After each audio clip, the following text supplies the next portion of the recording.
there's likely to be another dark ages, which it seems, my guess is there probably will be at some point. I'm not predicting that we're about to enter dark ages, but that there's some probability that we will, particularly if there's a third world war. Then we want to make sure that there's enough of a seed of human civilization somewhere else to bring civilization back, and perhaps shorten the length of the dark ages. I think that's why it's important to get a self-sustaining base, ideally on Mars, because Mars is far enough away from Earth that a war on Earth, the Mars base might survive. It's more likely to survive than a moon base. But I think a moon base and a Mars base that could perhaps help regenerate life back here on Earth would be really important, and to get that done before a possible World War III. Last century we had 2 massive world wars, 3 if you count the Cold War.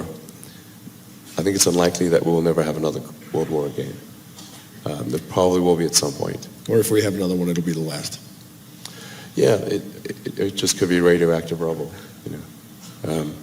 So, again, I'm not predicting. It just seems like, well, if you say given enough time, will it be? Most likely, given enough time. This has been our pattern in the past. I really believe in the zeroth law of Asimov's zeroth law. Take the set of actions most likely to support humanity into the future. Talk about your time allocation. I think one of the things you spend an awful lot of time thinking about, I know, is artificial intelligence. It's something that you and I have as a shared interest, and it's something that our audience is interested in as well. The question here is, a lot of experts in AI don't share the same level of concern that you do about the dangers of AI. Fools. Famous last words. What specifically do you believe that they don't?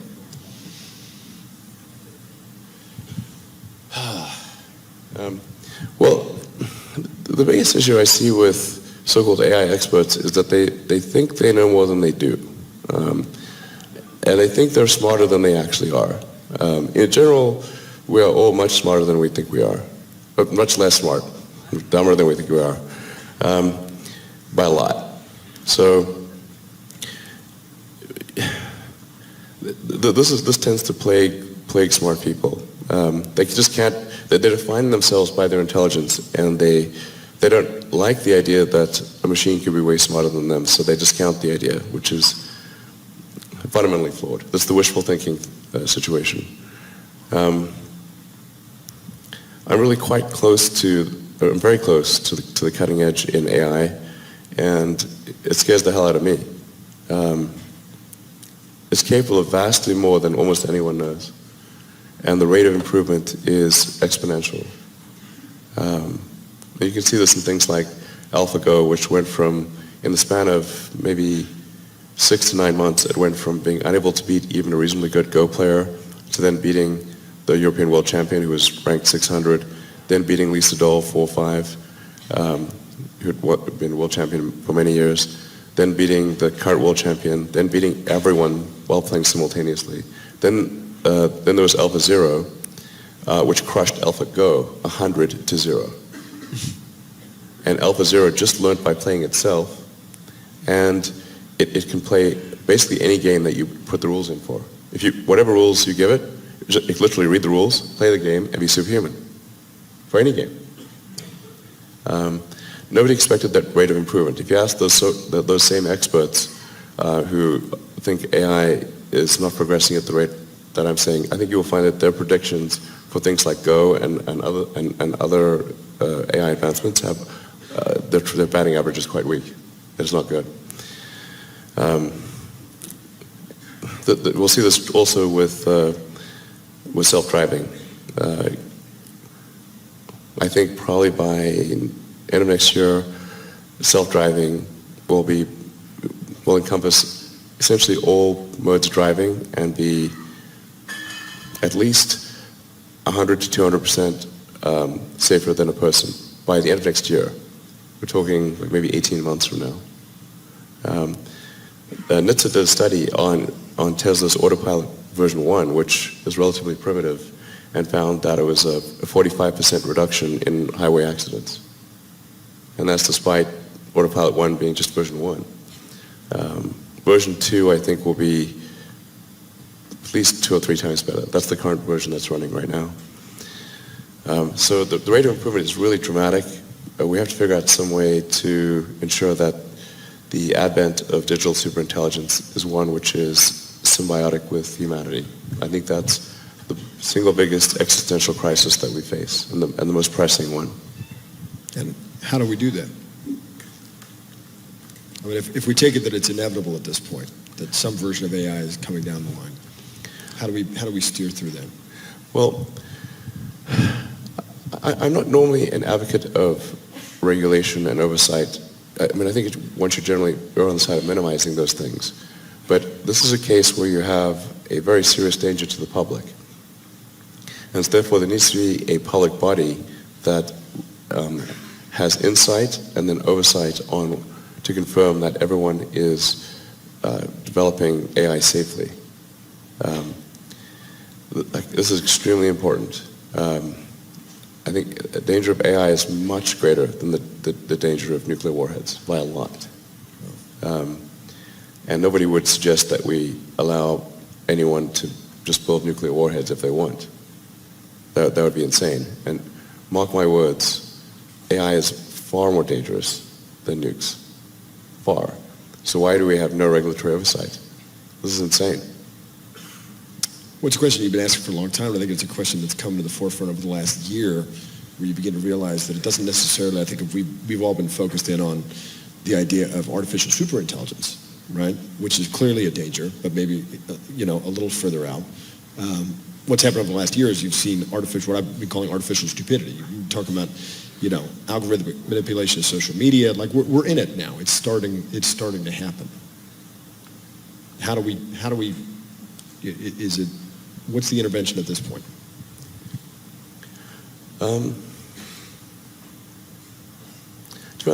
not really all that worried about the short-term stuff. Things that are, like narrow AI is not a species-level risk. It will result in dislocation, in lost jobs, and the sort of better weaponry and that kind of thing. But it is not a fundamental species-level risk, whereas digital superintelligence is.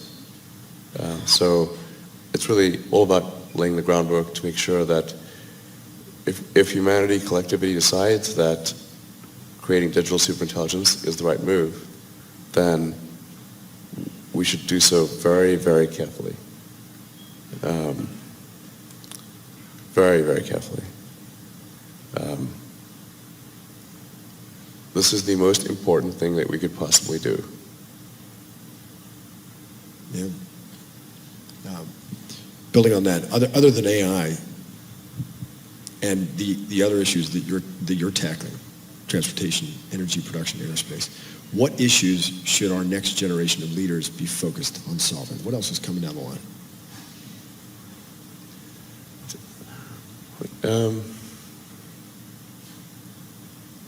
Well, I mean, there are other things that are on a longer time scale. And obviously the things that I believe in, like extending life beyond Earth, making life multiplanetary. I'm a big believer in sort of Asimov's Foundation series, or the principle that you really want to, I recommend reading the Foundation series, but it's like if you know that there's likely to be, we don't know, but there's likely to be another Dark Ages, which it seems, my guess is there probably will be at some point. I'm not predicting that we're about to enter Dark Ages, but that there's some probability that we will, particularly if there's a Third World War.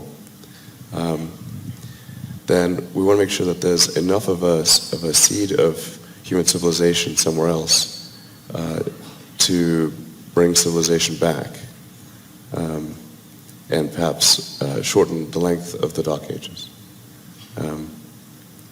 I think that's why it's important to get a self-sustaining base, ideally on Mars, because Mars is far enough away from Earth that a war on Earth, the Mars base might survive. It's more likely to survive than a moon base. But I think a moon base and a Mars base that could perhaps help regenerate life back here on Earth would be really important, and to get that done before a possible World War III. Last century we had 2 massive world wars, 3 if you count the Cold War. I think it's unlikely that we will never have another world war again. There probably will be at some point. Or if we have another one, it'll be the last. Yeah, it just could be radioactive rubble.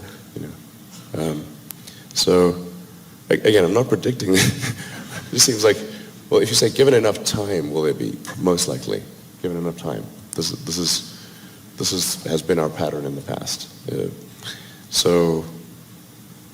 I really believe in the zeroth law of Asimov's zeroth law. Take the set of actions most likely to support humanity into the future.